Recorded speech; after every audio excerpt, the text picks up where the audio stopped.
ओम नमो नारायण। प्रिय भक्तों, आप सभी भक्तों को मार्गशीर्ष माह के शुक्ल पक्ष की एकादशी तिथि यानी मोक्षदा एकादशी की अनंत कोटि शुभकामनाएं एवं बधाई। भक्तों, आज की यह वीडियो अत्यंत ही महत्वपूर्ण और ज्ञानवर्धक होने वाली है, क्योंकि आज हम बात करने जा रहे हैं उस एकादशी की जिसे मोक्षदा एकादशी के नाम से जाना जाता है।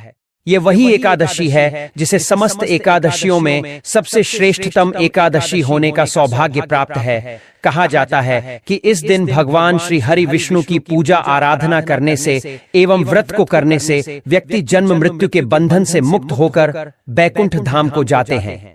यही कारण है कि इस एकादशी का नाम मोक्षदा एकादशी पड़ा और तभी से इस दिन का व्रत रखना असीम पुण्य प्रदान करने वाला माना गया है। दोस्तों, इस वर्ष मोक्षदा एकादशी को लेकर भक्तों के बीच कुछ असमंजस की स्थिति बनी हुई है। कोई इसे एक तिथि पर बता रहा है तो कोई दूसरी तिथि पर। कुछ पंचांगों के अनुसार यह एकादशी एक दिन पहले पड़ रही है, वहीं कुछ वैदिक गणनाओं के अनुसार इसका शुभ मुहूर्त अगले दिन का बताया गया है। यही कारण है कि लोग यह समझ नहीं पा रहे कि आखिर सही तिथि कौन सी है और व्रत किस दिन रखा जाए। हर बार की तरह इस बार भी हम आपके लिए विभिन्न वैदिक पंचांगों, दृघ गणनाओं और ज्योतिषीय सूत्रों के आधार पर सही तिथि का विश्लेषण लेकर आए हैं, ताकि आप भ्रम से दूर रहकर सटीक जानकारी प्राप्त कर सकें।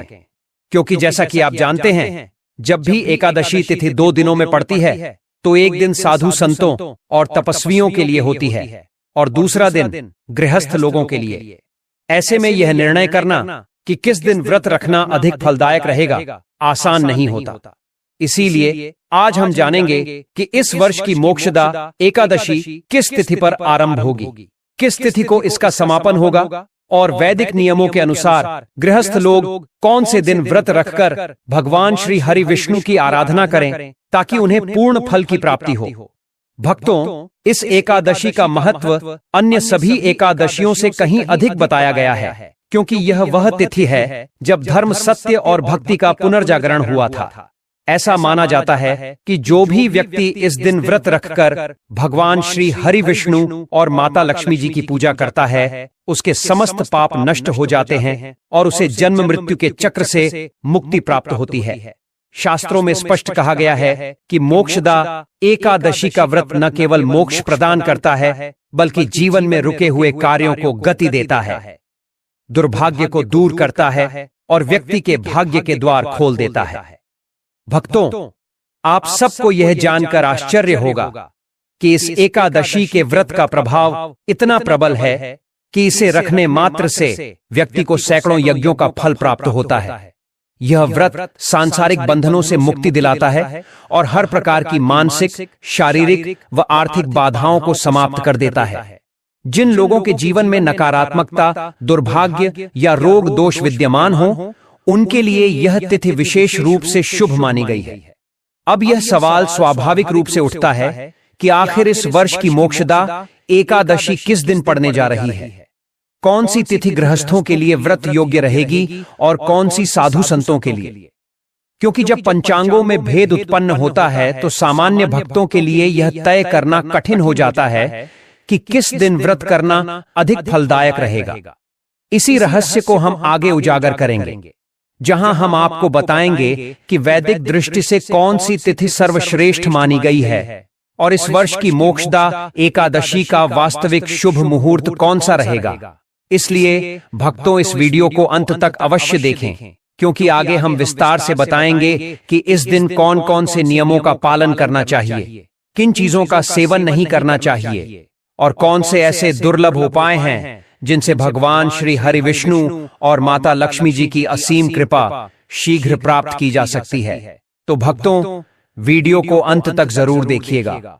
भक्तों, सबसे पहले आप अपनी राशि अवश्य कमेंट बॉक्स में लिखें, ताकि हम आपको आपकी राशि के अनुसार ऐसे उपाय बता सकें जिन्हें करने से आपके जीवन में भगवान श्री हरि विष्णु और माता लक्ष्मी जी की असीम कृपा निरंतर बनी रहे। क्योंकि जैसा कि शास्त्रों में स्पष्ट कहा गया है, जब मनुष्य अपने कर्म और ग्रहों के अनुसार साधना करता है, तब उसकी भक्ति का प्रभाव कई गुना बढ़ जाता है और भगवान स्वयं उसकी झोली को सुख, शांति और समृद्धि से भर देते हैं। शास्त्रों के अनुसार मार्गशीर्ष मास की मोक्षदा एकादशी भगवान श्री हरि विष्णु की सबसे प्रिय तिथि मानी गई है। इस दिन यदि भक्त संपूर्ण विधि विधान से भगवान श्री लक्ष्मी नारायण की पूजा अर्चना करते हैं तो उनके जीवन में कभी भी लक्ष्मी कृपा का अभाव नहीं होता। इस तिथि को मोक्ष प्रदायिनी भी कहा गया है क्योंकि यह मनुष्य के पापों को हरकर उसे जन्म मरण के चक्र से मुक्ति प्रदान करती है। कहा गया है कि इस दिन पवित्र नदियों गंगा, यमुना, गोदावरी, नर्मदा या किसी भी सरोवर में स्नान करना अत्यंत शुभ फलदायी होता है। जो व्यक्ति इस दिन पवित्र स्नान कर भगवान श्री हरि को अर्पित करता है वह समस्त सांसारिक बंधनों से मुक्त होकर दिव्य पुण्य का अधिकारी बनता है। देखिए भक्तों, श्रीमद् भागवत महापुराण में भी वर्णित है कि जो व्यक्ति एकादशी के दिन भगवान श्री हरि विष्णु की आराधना करता है और उनका स्मरण करते हुए व्रत का पालन करता है, उसके जीवन से दरिद्रता, कलह और नकारात्मकता सदा के लिए दूर हो जाती है। इस दिन यदि कोई व्यक्ति भगवान श्री हरि और माता लक्ष्मी को केवल एक पवित्र वस्तु समर्पित कर देता है तो उसे संपूर्ण एकादशी व्रत का फल प्राप्त होता है। यह एकादशी अन्य सभी तिथियों की अपेक्षा इसीलिए भी श्रेष्ठ मानी गई है क्योंकि यह वह दिन है जब भगवान श्री कृष्ण ने रणभूमि से अर्जुन जी को धर्म का ज्ञान प्रदान किया था। भक्तों, अब जबकि इस बार की एकादशी तिथि को लेकर भ्रम है कि व्रत किस दिन रखा जाए, तो हम यह अवश्य कहेंगे कि आप इस वीडियो को अंत तक पूरा देखें क्योंकि आगे हम वैदिक गणनाओं के आधार पर यह बताएंगे कि किस दिन गृहस्थ भक्तों के लिए व्रत रखना सर्वोत्तम रहेगा और कौन सा समय भगवान की पूजा के लिए सबसे शुभ रहेगा। अभी बस इतना समझ लीजिए कि यह एकादशी आपकी जीवन की दिशा बदलने वाली है क्योंकि इस एक दिन का व्रत हजारों वर्षों की तपस्या के समान फल प्रदान करता है। इस दिन जब भक्त पूरे श्रद्धा से भगवान श्री हरि विष्णु और माता लक्ष्मी की पूजा करते हैं, तुलसी पत्र चढ़ाते हैं और दीपक जलाते हैं, तब उनके जीवन से दुर्भाग्य के बादल छंट जाते हैं और सौभाग्य की किरणें प्रस्फुटित होने लगती हैं। इसी कारण इसे सर्व पापनाशिनी, सर्व कल्याणकारी और सर्व सौभाग्य प्रदायिनी एकादशी कहा गया है। भक्तजन, जब इस दिन भक्ति भाव से तुलसी के नीचे घी का दीपक जलाते हैं या भगवान के नाम का स्मरण करते हैं, तब उनका भाग्य जाग उठता है और उनके जीवन के अंधकार में प्रकाश फैल जाता है। भक्तों, शास्त्रों में यह भी उल्लेख है कि जो व्यक्ति एकादशी के दिन व्रत रखता है, ब्रह्म मुहूर्त में उठकर स्नान करता है, मंदिर को शुद्ध करता है और भगवान श्री हरि को स्नान कराकर पीले वस्त्र पहनाता है, उसे अपार पुण्य की प्राप्ति होती है। इस दिन भगवान को पीले पुष्प अर्पित करना, तुलसी पत्र चढ़ाना और घी का दीपक जलाना अत्यंत मंगलकारी होता है। यहाँ तक कि यदि कोई व्यक्ति व्रत न भी रख पाए तो केवल भगवान श्री हरि का नाम जपना, ओम नमो भगवते वासुदेवाय का स्मरण करना और सच्चे हृदय से प्रार्थना करना भी समस्त पापों का नाश कर देता है। भक्तों, इस एकादशी का व्रत केवल उपवास का नहीं बल्कि आत्मशुद्धि का प्रतीक है। यह दिन व्यक्ति के भीतर की नकारात्मक ऊर्जा को समाप्त कर उसे ईश्वरीय प्रकाश की ओर अग्रसर करता है। जो व्यक्ति इस दिन संयम और श्रद्धा से व्रत रखता है वह जीवन में आने वाली हर प्रकार की बाधा को सरलता से पार कर लेता है। इसलिए इस बार जब मोक्षदा एकादशी का आगमन हो तो आप भी पूर्ण आस्था के साथ भगवान श्री हरि विष्णु और माता लक्ष्मी जी की आराधना करें, तुलसी के नीचे दीपक जलाएं और यह प्रार्थना करें कि प्रभु आपके जीवन को सुख, शांति और समृद्धि से आलोकित करें। दोस्तों, यह एकादशी केवल एक साधारण तिथि नहीं है बल्कि यह स्वर्ग प्राप्ति का द्वार खोलने वाली, जीवन की सभी बाधाओं को हरने वाली और व्यक्ति के भाग्य को नया मोड़ देने वाली एक अत्यंत शुभ और दिव्य तिथि है। इस पावन अवसर पर यदि कोई भक्त सच्चे मन से भगवान श्री हरि विष्णु की आराधना करता है तो उसके जीवन में सुख, समृद्धि और मोक्ष तीनों का संगम एक साथ होता है। इस दिन का वास्तविक अर्थ केवल उपवास नहीं बल्कि आत्मशुद्धि, संयम और तपस्या का उत्सव है। इसलिए आइए जानते हैं विस्तार से कि इस पुण्यदायक तिथि पर किन वस्तुओं का दान करना चाहिए, किन का नहीं करना चाहिए और किन कार्यों से इस दिन अवश्य बचना चाहिए। शास्त्रों में कहा गया है कि इस दिव्य दिन यदि व्यक्ति अपनी क्षमता के अनुसार दान करता है तो उसके समस्त पाप नष्ट होकर उसे उत्तम लोकों की प्राप्ति होती है। सुबह शुद्ध स्नान और भगवान विष्णु या सत्यनारायण की पूजा के बाद जो भी दान करें वह निश्चल और निष्कपट भाव से करें। इस दिन जल से भरा हुआ तांबे या मिट्टी का कलश जिसमें शक्कर, सौंफ और सफेद वस्त्र रखे हों किसी ब्राह्मण या जरूरतमंद व्यक्ति को देना अत्यंत शुभ माना गया है। इसके अतिरिक्त चावल, सत्तू, खांड, गुड़, छाता, पंखा, मौसमी फल जैसे आम या खरबूजा, चप्पल और शीतल जल से भरी सुराही का दान भी अत्यंत पुण्यदायक होता है। ये वस्तुएं न केवल राहत प्रदान करती हैं बल्कि आपके दान को करुणा और सेवा के रूप में परिवर्तित करती हैं। वहीं शास्त्रों में कुछ वस्तुओं के दान को इस दिन वर्जित बताया गया है। लोहे की वस्तुएं, धारदार या नुकीले औजार, फटे या पुराने कपड़े, किसी और का उपयोग किया हुआ सामान अथवा अपमानजनक वस्तुएं, इनका दान कभी नहीं करना चाहिए। अपात्र दत्तम दानम दुखाय कल्पते, अर्थात यदि दान अनुचित सामग्री का हो या गलत व्यक्ति को दिया जाए तो वह पुण्य नहीं बल्कि पाप का कारण बनता है। अब बात करते हैं उन कार्यों की जिनसे इस दिन बचना चाहिए। इस दिन का सार ही संयम और पवित्रता है। इसलिए किसी भी प्रकार की वासना, क्रोध, लोभ, हिंसा या निंदा जैसे व्यवहार वर्जित हैं। वैदिक पंचांग के अनुसार मार्गशीर्ष माह के शुक्ल पक्ष की एकादशी तिथि 30 नवंबर को रात 9:29 पर शुरू हो रही है और अगले दिन यानी 1 दिसंबर को रात 7:02 पर होगा। ऐसे में 1 दिसंबर को मोक्षदा एकादशी व्रत किया जाएगा। इस दिन भक्तजन उपवास के नियमों का पालन करते हैं और रात्रि में जागरण करके विष्णु सहस्त्र नाम का पाठ करते हैं। इस एकादशी का व्रत न केवल पापों से मुक्ति प्रदान करता है बल्कि व्यक्ति को मानसिक शांति और आध्यात्मिक बल भी प्रदान करता है। वहीं व्रत का पारण 2 दिसंबर को सुबह 6:17 से 8:25 के बीच करना शुभ होगा। व्रतधारियों के लिए यह आवश्यक होता है कि वे पारण का कार्य द्वादशी तिथि में करें और एकादशी तिथि रहते हुए अन्न ग्रहण न करें। इस दिन भगवान विष्णु की पूजा करते समय पीले फूल, तुलसी के पत्ते, धूप, दीप और पंचामृत से अभिषेक करना शुभ माना गया है। रात्रि में श्री हरि का भजन, कीर्तन करना और ब्राह्मणों को दान देना इस व्रत को पूर्णता प्रदान करता है। शास्त्रों के अनुसार इस तिथि पर ब्रह्मचर्य का पालन करना श्रेष्ठ है। पतित को इस दिन पूर्ण संयम रखना चाहिए क्योंकि यह दिन आत्मिक ऊर्जा को संचित करने और ईश्वरीय शक्ति को अपने भीतर जागृत करने का होता है। इस दिन का एक और महत्वपूर्ण नियम है क्रोध और कटु वाणी से दूर रहना। जो व्यक्ति इस दिन झगड़ा करता है या किसी के प्रति अपशब्द बोलता है वह अपने ही पुण्य को नष्ट कर देता है। यदि किसी कारणवश कोई कठिन परिस्थिति आ भी जाए तो मौन रहकर क्षमा और शांति का व्रत धारण करें। बोले गए शब्द इस दिन ब्रह्मांड में गूंजते हैं और आपके भविष्य का निर्धारण करते हैं। अब आते हैं एक और प्रमुख विषय पर, पीपल और तुलसी पूजन की विधि और सावधानियां। इस दिन इन दोनों पवित्र वृक्षों की पूजा का विशेष महत्व है, परंतु कई लोग दोपहर या संध्या के बाद इन्हें स्पर्श करते हैं जो अत्यंत दोषपूर्ण माना गया है। दोपहर 12 से शाम 4-8 बजे तक पीपल में स्वयं ब्रह्मा जी का वास माना जाता है, अतः इस समय पूजा करना वर्जित है। घर को साफ सुथरा रखना, मंदिर और रसोई को पवित्र रखना भी आवश्यक है। जूते चप्पल मंदिर या रसोई के पास ना रखें, अन्यथा देवी लक्ष्मी का प्रवेश रुक जाता है।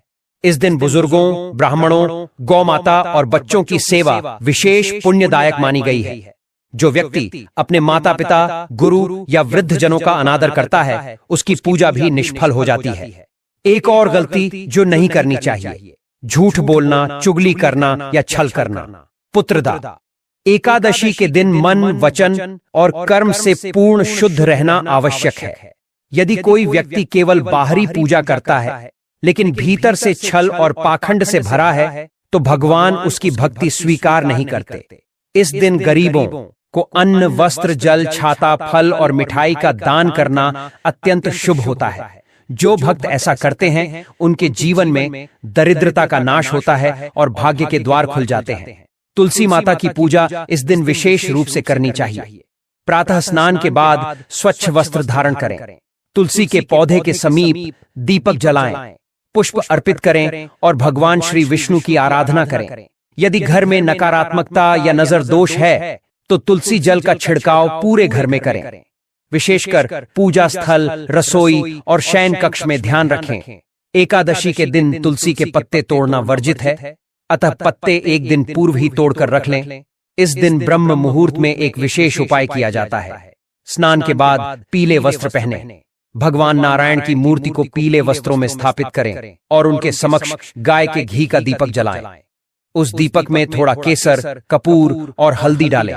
फिर संकल्प लें, हे नारायण, जैसे आपने ध्रुव, प्रहलाद और नारद जैसे भक्तों को दिव्य संतान प्रदान की, वैसे ही मुझे भी सद्गुणी संतान दें।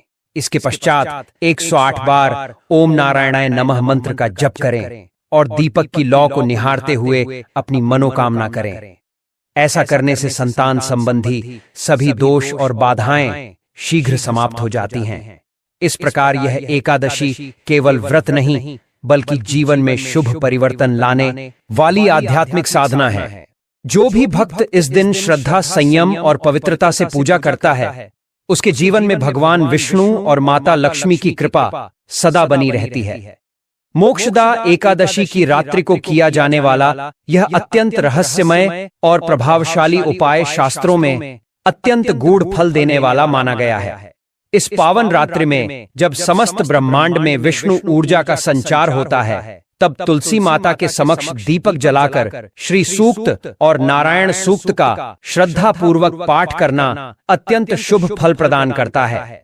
इन सूक्तों के उच्चारण से उत्पन्न दिव्य कंपन एक अदृश्य आध्यात्मिक शक्ति का निर्माण करता है, जो जीवन में नई संभावनाओं और शुभ ऊर्जाओं का द्वार खोल देता है। कहा गया है कि मोक्षदा एकादशी की यह रात्रि वह क्षण होती है जब भगवान श्री हरि की योग माया जागृत होती है, और जो भक्त उस समय पूर्ण भक्ति से इन सूक्तों का पाठ करता है, उसकी मनोकामनाएं शीघ्र ही पूर्ण होती हैं। विशेषकर जिन दंपतियों के जीवन में संतान सुख की कमी है, उन्हें यह उपाय निरंतर 5 मोक्षदा एकादशियों तक करना चाहिए। साथ ही प्रत्येक एकादशी के दिन एक गाय को गुड़ और गेहूं खिलाना चाहिए, लेकिन यह कार्य बिना दिखावे के करें, जिसे अलक्ष्य दान कहा गया है। यह दान पापों की निवृत्ति करता है और शुभ संतति मार्ग को प्रशस्त करता है। पुराणों में एक और अद्भुत उपाय का उल्लेख मिलता है, जो उन लोगों के लिए है जिनके कुल में पूर्वजों के दोष या पितृ आरण के कारण संतान योग बाधित हो जाता है। ऐसे लोगों को मोक्षदा एकादशी की प्रातः काल पीपल के वृक्ष के नीचे बैठकर भगवान विष्णु का ध्यान करते हुए श्रीमद् भगवत गीता के 12वें अध्याय भक्ति योग का पाठ करना चाहिए। यह अध्याय ब्रह्मलोक के द्वार खोलता है, कुल दोषों को नष्ट करता है और शुभ कर्मों के द्वार पुनः खोल देता है। संतों का यह भी कहना है कि इस दिन पति पत्नी दोनों मिलकर भगवान श्री कृष्ण के बाल स्वरूप लड्डू गोपाल की पूजा करें। उन्हें दूध, मिश्री, मक्खन और तुलसी पत्र अर्पित करें और यह दिव्य मंत्र उच्चारण करें, बाल गोपालाय विद्महे वासुदेवाय धीमहि तन्नो कृष्ण प्रचोदयात्। यह मंत्र मन की अशुद्धियों को दूर कर संतान रूपी सुख का आह्वान करता है और घर में सुख समृद्धि का स्थायी वास होता है। मोक्षदा एकादशी की रात्रि को एक और गुप्त उपाय बताया गया है। एक श्वेत कमल के फूल पर चंदन और केसर मिलाकर क्लीन गोपाल वल्लभाय स्वाहा इस मंत्र का 108 बार जप करें। इसके पश्चात उस पुष्प को अपने घर के मंदिर में रखकर सो जाएं। ऐसा करने से स्वप्न में शुभ संकेत प्राप्त होते हैं और मन में अद्भुत आस्था तथा दिव्य चेतना का संचार होता है। ध्यान रखें, इन सभी उपायों का सबसे महत्वपूर्ण आधार है श्रद्धा, नियम और सात्विकता। यदि इनका पालन ना किया जाए तो कोई भी उपाय फलदायी नहीं होता। इस पावन तिथि पर किसी जरूरतमंद को केले, गुड़, पीले वस्त्र, हल्दी, पीली मिठाई और गंगा जल का दान करें और दान देते समय मन में यह भाव रखें, हे श्री हरि, जैसे आपने अधर्म का नाश कर धर्म की पुण्य स्थापना की, वैसे ही मेरे जीवन से अंधकार को मिटाकर उजाला करें और मेरे हर कार्य में दिव्यता का संचार करें। मोक्षदा एकादशी का यह उपाय न केवल संतान सुख की प्राप्ति कराता है, बल्कि जीवन के हर क्षेत्र में शुभ परिवर्तन लाता है। जो व्यक्ति इस रात्रि को ध्यान, भक्ति और दान में व्यतीत करता है, वह स्वयं भगवान विष्णु की उत्पन्ना शक्ति का स्पर्श अनुभव करता है और उसके जीवन से दुर्भाग्य सदा के लिए समाप्त हो जाता है। दोस्तों, इस पवित्र मोक्षदा एकादशी के दिन कुछ ऐसी बातें हैं जिन्हें शास्त्रों में अत्यंत गंभीरता से बताया गया है, परंतु अफसोस की बात यह है कि अधिकांश लोग इन बातों को जानते ही नहीं। इस दिन किसी भी मनुष्य को मांसाहार का सेवन भूलकर भी नहीं करना चाहिए, ना ही मदिरा या किसी भी प्रकार के नशे का सेवन करना चाहिए। हो सकता है कि आप यह बात पहले से जानते हो, लेकिन बहुत कम लोगों को यह जान है कि यदि कोई व्यक्ति व्रत नहीं भी रख पा रहा हो तो भी उसे इस दिन बैंगन, मसूर की दाल, मूली, प्याज, लहसुन, शलजम, गोभी और सेम जैसी चीजों का सेवन नहीं करना चाहिए। इन सभी में तमोगुण अधिक होता है और यह मांस के सेवन के समान पाप का कारण बनता है। शास्त्रों में कहा गया है कि मोक्षदा एकादशी की पवित्र तिथि पर इन चीजों का स्पर्श तक नहीं करना चाहिए। इसीलिए इस दिन पूरे परिवार को सात्विक भोजन ही ग्रहण करना चाहिए। यह भी कहा गया है कि जो लोग पान, गुटखा, सिगरेट या अन्य नशीली चीजों का सेवन करते हैं उन्हें भी कम से कम इस दिन इन सब से दूरी बना लेनी चाहिए, क्योंकि मोक्षदा एकादशी के दिन किसी भी प्रकार का नशा करने से घर में अशांति आती है और भगवान श्री हरि विष्णु नाराज हो जाते हैं। यह केवल व्रत का दिन नहीं है, यह आत्मशुद्धि का दिन है, मन और तन को पवित्र करने का दिन है। इस दिन यात्रा करने की भी मनाही होती है। यदि कोई अत्यंत आवश्यक कार्य न हो तो इस दिन कहीं घूमने फिरने से बचना चाहिए, क्योंकि यह दिन मौज मस्ती के लिए नहीं बल्कि भक्ति और आत्म साक्षात्कार के लिए बना है। पुराणों में यह वर्णन मिलता है कि जो व्यक्ति इस दिन श्री हरि विष्णु और माता लक्ष्मी जी की पूजा सच्चे मन से करता है उसके जीवन में सभी प्रकार की रुकावटें दूर हो जाती हैं। श्रीमद् भागवतम के अनुसार मोक्षदा एकादशी के दिन यदि संभव हो तो किसी पवित्र जलाशय जैसे नदी, तालाब या सरोवर में जाकर मछलियों को आटे की गोलियां खिलानी चाहिए। इससे व्यक्ति की सुख संपत्ति में वृद्धि होती है। वहीं स्कंद पुराण कहता है कि इस दिन अपने पितरों के लिए तर्पण करना अत्यंत शुभ फल देता है और किसी ब्राह्मण या गरीब को सात्विक भोजन कराना अनंत पुण्य का कारक बनता है। परंतु भोजन कराते समय यह अहंकार बिल्कुल नहीं आना चाहिए कि आप किसी को खिला रहे हैं। यह याद रखें कि सब कुछ ईश्वर की ही प्रेरणा से होता है, हम तो बस निमित्त मात्र हैं। जब यह भावना मन में आती है तब व्यक्ति के जीवन में कभी भी अन्न और धन की कमी नहीं होती। शिव महापुराण में यह कहा गया है कि मोक्षदा एकादशी जैसे शुभ दिन पर भगवान भोलेनाथ के शिवलिंग पर जल चढ़ाना अत्यंत फलदायक होता है। शाम के समय भगवान शिव के मंदिर में जाकर घी का दीपक जलाना चाहिए। कहते हैं कि सिर्फ एक बार शिव मंदिर में दीपक जलाने से जो पुण्य मिलता है उससे कुबेर तक धन और समृद्धि के देवता बन गए थे। इसीलिए इस एकादशी की शाम अपने पूरे परिवार के नाम से शिव मंदिर में दीपक अवश्य जलाना चाहिए। शास्त्रों में यह भी मान्यता है कि जो व्यक्ति इस तिथि की शाम नदी या सरोवर के तट पर दीपदान करता है उसे अपने जीवन में चल रहे दोषों से मुक्ति मिलती है और पितरों की विशेष कृपा प्राप्त होती है। यह भी कहा गया है कि मोक्षदा एकादशी भगवान भोलेनाथ को अति प्रिय होती है, क्योंकि इस सृष्टि में सबसे बड़े वैष्णव स्वयं भगवान शिव ही हैं। इसीलिए इस दिन किसी भी बेजुबान प्राणी को कष्ट नहीं देना चाहिए। गौ माता को रोटी और हरी घास खिलाना इस दिन अत्यंत शुभ होता है। साथ ही अपने गली मोहल्ले के कुत्तों को भी रोटी खिलानी चाहिए, क्योंकि वे भगवान काल भैरव के वाहन माने जाते हैं और काल भैरव स्वयं भगवान शिव के ही स्वरूप हैं। ऐसा करने से व्यक्ति के जीवन में चल रहे सभी प्रकार के दोष दूर हो जाते हैं। यह भी कहा गया है कि इस दिन यदि कोई प्यासे को पानी पिलाता है या मंदिरों, चौक चौराहों पर घड़ा भरकर ठंडा पानी रख देता है तो उसके कोटि जन्मों के पाप नष्ट हो जाते हैं। जल ही जीवन है और इस दिन किसी की प्यास बुझाना सबसे बड़ा यज्ञ माना गया है। इस प्रकार मोक्षदा एकादशी का पालन न केवल व्रत या पूजा तक सीमित नहीं है, बल्कि यह दिन जीवों के प्रति करुणा, दया और विनम्रता का भी प्रतीक है। जो व्यक्ति इन भावनाओं से इस दिन को मनाता है उसके जीवन में न केवल लक्ष्मी की कृपा आती है बल्कि भगवान विष्णु स्वयं उसके रक्षक बन जाते हैं।